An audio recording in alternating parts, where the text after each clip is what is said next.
स्वाधार योजना 2025-26 तर यामध्ये आता टोटल 800 विद्यार्थ्यांची जी स्कॉलरशिप आहे ही रोखण्यात आलेली आहे। याबद्दलची जी लिस्ट आहे 800 विद्यार्थ्यांची लिस्ट आपल्याजवळ उपलब्ध सुद्धा झालेली आहे। तर त्या लिस्टमध्ये सुद्धा तुम्ही तुमचे नाव आहे का चेक करू शकता।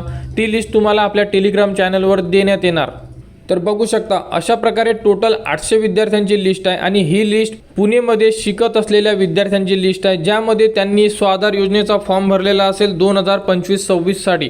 तर या संपूर्ण जिल्ह्यामध्ये जेवढे विद्यार्थ्यांनी फॉर्म भरलेले आहे यामधील 800 विद्यार्थ्यांची जी स्कॉलरशिप आहे ही रोखण्यात आलेली आहे। ती कशासाठी, तर या विद्यार्थ्यांनी आपले जे बँक अकाउंट आहे हे पोर्टलवर अपडेट केलेले नाही आहे। आपण या अगोदर सुद्धा बँक डिटेल्स अपडेट करा याबद्दलची माहिती दिलेली होती, परंतु भरपूर विद्यार्थ्यांनी हे यामध्ये दुर्लक्ष केलेलं आहे। परंतु बघू शकता पुणे जिल्ह्यामधील जर लिस्ट ज्यामध्ये विद्यार्थ्यांची स्कॉलरशिप रोखण्यात आलेली आहे, अशाच प्रकारे बाकी जिल्ह्यामध्ये सुद्धा विद्यार्थ्यांची स्कॉलरशिप रोखण्यात येऊ शकते। आणि यामागचं कारण म्हणजे की विद्यार्थ्यांनी आपली बँक डिटेल्स पोर्टलला जाऊन अपडेट करा।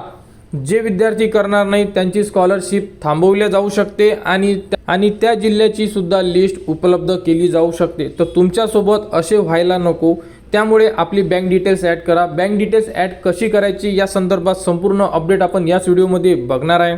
तर सर्वात प्रथम तुम्हाला लॉग इन करून घ्यायचं आहे। जे आपल्या साईडवर आपण फॉर्म फिलअप केलेले आहे त्या साईडला तुम्ही सर्वात प्रथम लॉग इन करा। लॉग इन केल्यानंतर अशा प्रकारे तुम्हाला संपूर्ण ऑप्शन दिसून पडेल। यामध्ये बँक डिटेल्स ॲड कुठे करायची बघू शकता। इथे एक ऑप्शन दिलेला आहे बँक खाते तपशील, इथे तुम्हाला क्लिक करायचं आहे। इथे क्लिक केल्यानंतर तुमचे जेही बँक खाते आहे आधारला लिंक आले ते बँक खाते तुम्ही इथे क्रमांक, त्यानंतर या प्रकारे संपूर्ण जी माहिती आहे ही फिलअप करा। या चेकबॉक्सला क्लिक करा आणि जतन करा। जतन करा म्हणजे सेव्ह करा। अशा प्रकारे तुम्ही तुमची जी बँक डिटेल्स आहे प्रॉपर असायला हवी। एकदा बँक डिटेल्स जर तुम्ही ॲड केली आणि ते जर चुकीची असेल तर तुम्ही एडिट करू शकत नाही।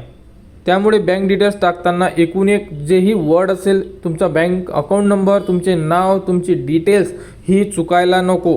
त्यामुळे न चुकता यामध्ये बँक डिटेल्स ॲड करून घ्या आणि जतन करा म्हणजे सेव्ह करून घ्या। तर तुमचे बँक डिटेल्स सेव्ह होऊन जाणार। एकदा बँक डिटेल्स सेव्ह झाल्यानंतर तुम्ही एडिट करू शकत नाही आहे। तर पुणेमधील जे विद्यार्थी असेल की ज्यांची स्कॉलरशिप थांबविण्यात आलेली आहे 800 विद्यार्थी, त्यांनी आपली बँक डिटेल्स ॲड करा आणि तुम्ही ऑफिसला जाऊन सुद्धा व्हिजिट करून त्यांना सांगू शकता।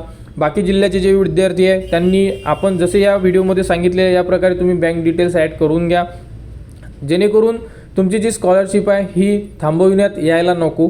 आणि स्वाधार योजनेमध्ये जी पुढील अपडेट येईल ती तुम्हाला आपल्या चॅनलवर देण्यात येणार। त्यासाठी आपल्या चॅनलच्या कनेक्टमध्ये राहा, चॅनलला सबस्क्राईब करा व हा व्हिडिओ इतरांपर्यंत शेअर करा।